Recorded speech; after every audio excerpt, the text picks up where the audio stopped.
ಎಲ್ಲರಿಗೂ ನಮಸ್ಕಾರಗಳು. ಸ್ಮಿತಾಸ್ ಮ್ಯಾಜಿಕ್ ಹ್ಯಾಂಡ್ಸ್ಗೆ ನಿಮ್ಗೆಲ್ಲರಿಗೂ ಸ್ವಾಗತ. ನೋಡಿ, ಇವತ್ತು ನಾನು ನಿಮಗೆ ಭತ್ತದ ತೋರಣದ ಬಗ್ಗೆ ಮಾಹಿತಿ ಕೊಡ್ತಾ ಇದ್ದೇನೆ. ಈಗಾಗಲೇ ನಾನು ಅದ್ರ ಬಗ್ಗೆ ಒಂದು ವಿಡಿಯೋ ಮೂಲಕ ತಿಳಿಸ್ಕೊಟ್ಟಿದ್ದೆ ಒಂದು 2 ವರ್ಷದ ಕೆಳಗೆ. ಆದರೆ ಆ ಒಂದು ತೋರಣ ಏನಿತ್ತು ಅಂತಂದರೆ ತುಂಬ ಪ್ಲೇನ್ ಇತ್ತು. ಇವತ್ತು ನಾನು ಸ್ವಲ್ಪ ವಿಭಿನ್ನವಾಗಿರುವಂಥ ತೋರಣವನ್ನು ತೆಗೆದುಕೊಂಡಿದ್ದೆ. ಹಾಗೆ ಅದನ್ನು ನಿಮಗೆ ತೋರಿಸ್ತಾ ಹಾಗಾಗುತ್ತೆ. ಹಾಗೆ ಜೊತೆಯಲ್ಲಿ ಅದರ ಒಂದು ಫಲಗಳ ಬಗ್ಗೆನೂ ಕೂಡ ಮಾಹಿತಿ ಕೊಡೋಣ ಅಂತ ಹೇಳಿ ನಾನು ಇವತ್ತು ನಿಮಗೆ ತೋರಿಸ್ತಾ ಇದ್ದೇನೆ. ನೋಡಿ, ಇದು ನಾನು ಈ ಬಾರಿ ನಾನು ಆನ್ಲೈನಲ್ಲಿ ಪರ್ಚೇಸ್ ಮಾಡಿರೋದು. ಲಾಸ್ಟ್ ಇಯರಲ್ಲಿ ನಾನು ನಿಮಗೆ ತೋರಿಸಿರೋಂಥದ್ದು. ಅದು ನಾನು ಒಂದು ತಿರುಪತಿಯಲ್ಲಿ ತೆಗೆದುಕೊಂಡಿದ್ದೆ. ಅದು ನನಗೆ ಒಂದು 4 ವರ್ಷ ಬಾಳಿಕೆ ಬಂತು.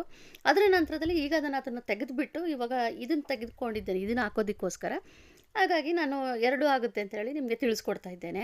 ನೋಡಿ, ಹೇಗಿರುತ್ತೆ ಅಂತಂದರೆ ಭತ್ತದ ತೋರಣ ಮಧ್ಯದಲ್ಲಿ ಏನಪ್ಪ ಅಂದರೆ ದೃಷ್ಟಿ ಗಣಪತಿ ಅಂತ ಏನು ಹೇಳ್ತೀವಿ ಅದರಿಂದ ಮಾಡಿದ್ದಾರೆ. ಇದನ್ನು ಕೂಡ ಭತ್ತದಿಂದ ಒಂದು ಹುಲ್ಲಿನಿಂದ ಮಾಡಿರುವಂಥದ್ದು. ಹಾಗೆ ತೋರಣದಲ್ಲಿ ಮಧ್ಯ ಮಧ್ಯ ಓಂ ಅಂತ ಮಾಡಿದ್ದಾರೆ. ಹಾಗೆ ಕೆಳಗೆ ಲೇಸನ್ನು ಹಾಕಿದ್ದಾರೆ. ಸ್ವಲ್ಪ ನೋಡೋದಕ್ಕೂ ಸುಂದರವಾಗಿದೆ. ಹಾಗೆಯೇ ಒಂದು ವಾಸ್ತು ಪ್ರಕಾರ ತೆಗೆದುಕೊಂಡ್ರೆ ನಾವು ಯಾವಾಗಲೂ ಗೋಡೆ ಮೇಲೆ ನಾವು ಒಂದು ದೃಷ್ಟಿ ಗಣಪತಿ ಹಾಕ್ತೇವಲ್ಲ, ಅದರ ಒಂದು ಸಾಂಕೇತಿಕವಾಗೂ ಆಗುತ್ತೆ ಅಂತೇಳಿ ನಾನು ತೆಗೆದುಕೊಂಡಿದ್ದೇನೆ. ಇದಕ್ಕೆ ನಾನು 540 ರೂಪಾಯಿಯನ್ನು ಕೊಟ್ಟಿದ್ದೇನೆ. ಮೀಶೋಲಿ ನಾನು ತೆಗೆದುಕೊಂಡಿರೋಂಥದ್ದು. ನೀವು ಎಲ್ಲಿ ಬೇಕಾದ್ರೂ ತೆಗೆದುಕೊಳ್ಳಿ, ಫ್ಲಿಪ್ಕಾರ್ಟು, ಅಮೆಝಾನ್ಗೆ ಎಲ್ಲಿ ಬೇಕಾದರೂ ನೀವು ತೆಗೆದುಕೊಳ್ಳಿ, ತೊಂದರೆ ಇಲ್ಲ. ನಾನು ಅದರ ಲಿಂಕನ್ನು ಬೇಕಾದ್ರೆ ನಿಮಗೆ ಹಾಕಿರ್ತೇನೆ, ನೀವು ನೋಡಿ ಒಂದು ಸರಿ.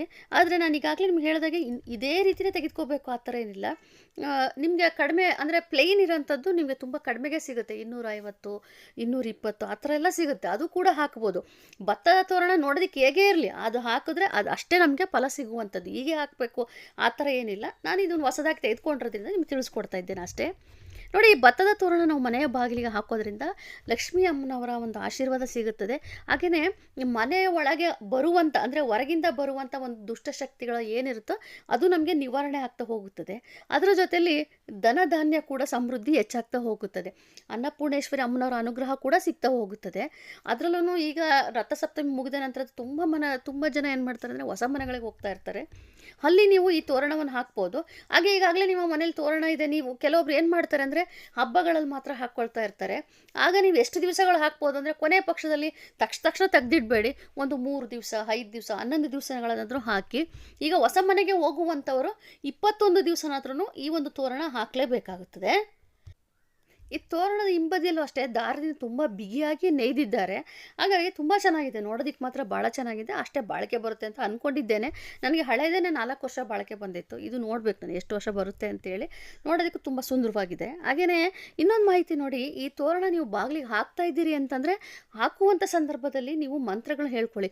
ಓಂ ಶ್ರೀ ಮಹಾಲಕ್ಷ್ಮಿಯೇ ನಮಃ, ಓಂ ಶ್ರೀ ಮಹಾಲಕ್ಷ್ಮಿಯೇ ನಮಃ ಅಂತೇಳಿ 3 ಬಾರಿ ಅಥವಾ 9 ಬಾರಿ ಅಥವಾ 11 ಬಾರಿ ಹೇಳ್ಕೋಬೇಕು. ಹಾಗೆಯೇ ಮತ್ತೊಂದು, ಇದು ಭತ್ತದ ತೋರಣ ಆಗಿರೋದ್ರಿಂದ ಓಂ ಅನ್ನಪೂರ್ಣೆ ಸದಾಪೂರ್ಣೆ ಶಂಕರ ಪ್ರಾಣ ವಲ್ಲಭೆ ಜ್ಞಾನ ವೈರಾಗ್ಯ ಸಿದ್ಧಾರ್ಥಂ ಭಿಕ್ಷಾಂ ದೇಹಿ ಚ ಪಾರ್ವತಿ ಅಂತ ಹೇಳಿ ನೀವು ಇದನ್ನು ಕೂಡ 3 ಬಾರಿ ಅಥವಾ 11 ಬಾರಿ ಅಥವಾ 9 ಬಾರಿ ಅನ್ನಪೂರ್ಣೇಶ್ವರಿಯ ಒಂದು ಮಂತ್ರ ಇದನ್ನು ಕೂಡ ನೀವು ಹೇಳ್ಕೊಳ್ಳಿ. ಅದನ್ನು ನಿಮಗೆ ಡಿಸ್ಪ್ಲೇ ಮೇಲೆ ಹಾಕ್ತೀನಿ, ಬೇಕಾದರೆ ಅದನ್ನು ಹೇಳ್ಕೊಂಡು ನೀವು ಆ ತೋರಣವನ್ನು ಹಾಕಬೇಕಾಗುತ್ತದೆ.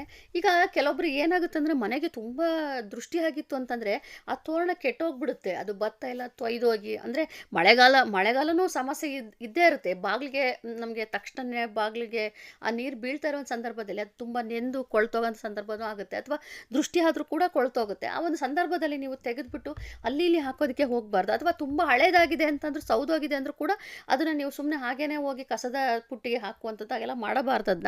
ಅದು ನೀವು ಎಲ್ಲಿ ಹಾಕಬೇಕು ಅಂದರೆ ತೆಗೆದುಕೊಂಡೋಗಿ, ಹಳೇದನ್ನು ತೆಗೆದುಕೊಂಡೋಗಿ ಯಾರೂ ತುಳಿಯದೇ ಇರೋಂಥ ಜಾಗದಲ್ಲಿ ಹಾಕಿ. ಅಥವಾ ನಿಮ್ಮ ಮನೇಲಿ ತೋಟ ಇದೆ ಅಂದರೆ ತುಂಬಾ ಒಳ್ಳೆಯದು. ಆ ತೋಟದಲ್ಲಿ ಒಂದು ಯಾವ್ದಾರ ಗಿಡದ ಬಳಿ ಹಾಕಿ, ಅದು ಮಣ್ಣಿನೊಳಗೆ ಗೊಬ್ಬರವಾಗುತ್ತದೆ. ಹಾಗಾಗಿ ನೀವು ಆ ಥರ ಅದನ್ನು ಉಪಯೋಗಿಸ್ಕೋಬೇಕೇ ವಿನಃ ಎಲ್ಲಿ ಬೇಕಲ್ಲ ಅಂದರೆ ನಾವು ಅದನ್ನು ಬಿಸಾಕೋದಕ್ಕೆ ಬರೋದಿಲ್ಲ. ನೋಡಿ, ತುಂಬ ಚೆನ್ನಾಗಿದೆ. ನಿಮ್ಗೆ ಇಷ್ಟ ಇದ್ದರೆ ನೀವು ತೆಗೆದುಕೋಬೋದು. ಹೊಸದಾಗಿ ತೆಗೆದುಕೊಳ್ಳುವಂಥವರು ಈಗಾಗಲೇ ಇದೆ ಅಂತಂದರೆ ಅದನ್ನೇ ನೀವು ಹಾಕಿ.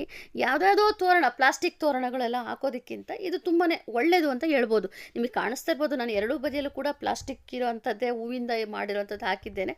ಅದರ ಮಧ್ಯದಲ್ಲಿ ನಾನು ಇದನ್ನು ಹಾಕಿರೋವಂಥದ್ದು, ಆ ಕಡೆ ನಾನು ಅಲಂಕಾರಿಕವಾಗಿ ಹಾಕ್ಕೊಂಡಿರೋವಂಥದ್ದು. ಮಧ್ಯದಲ್ಲಿ ನಾನು ಒಂದು ವಾಸ್ತುದೋಷ ಪರಿಹಾರಕ್ಕೋಸ್ಕರ ನಾನು ಈ ಒಂದು ಭತ್ತದ ತೋರಣವನ್ನು ಉಪಯೋಗಿಸ್ತಾ ಇದ್ದೇನೆ. ನಿಮಗೂ ಕೂಡ ಇಷ್ಟ ಆಗಿದ್ದರೆ, ಹಾಗೆ ನಾನು ಕೊಟ್ಟಿರುವಂಥ ಮಾಹಿತಿಗಳು ನಿಮ್ಗೆ ಇಷ್ಟವಾಗಿದ್ದಲ್ಲಿ, ಇನ್ನೊಂದು ಮಾಹಿತಿ ಏನಪ್ಪ ಅಂತಂದರೆ, ಇದನ್ನು ನೀವು ಯಾವ ದಿಕ್ಕಿನ ಬೇಕಾದ್ರೂ ಹಾಕ್ಬೋದು. ಅಂದರೆ ಮನೆ ಅಂದಮೇಲೆ ಪೂರ್ವ ದಿಕ್ಕು ಇರುತ್ತೆ, ಉತ್ತರನೂ ಇರುತ್ತೆ, ಕೆಲವೊಬ್ಬರು ಪಶ್ಚಿಮಕ್ಕೂ ಹೋಗಿರ್ತಾರೆ, ದಕ್ಷಿಣಕ್ಕೂ ಹೋಗಿರ್ತಾರೆ. ಆದರೆ ಉತ್ತರ ಪೂರ್ವ ಬಾಗಿಲಿಗೆ ಹಾಕಿರುವಂಥವ್ರಿಗೆ ತುಂಬ ಬೇಗನೆ ಒಳ್ಳೆಯದಾಗ್ತಾ ಬರ್ತದೆ. ಅದು ಮಾತ್ರ ತುಂಬಾ ನಿಜ.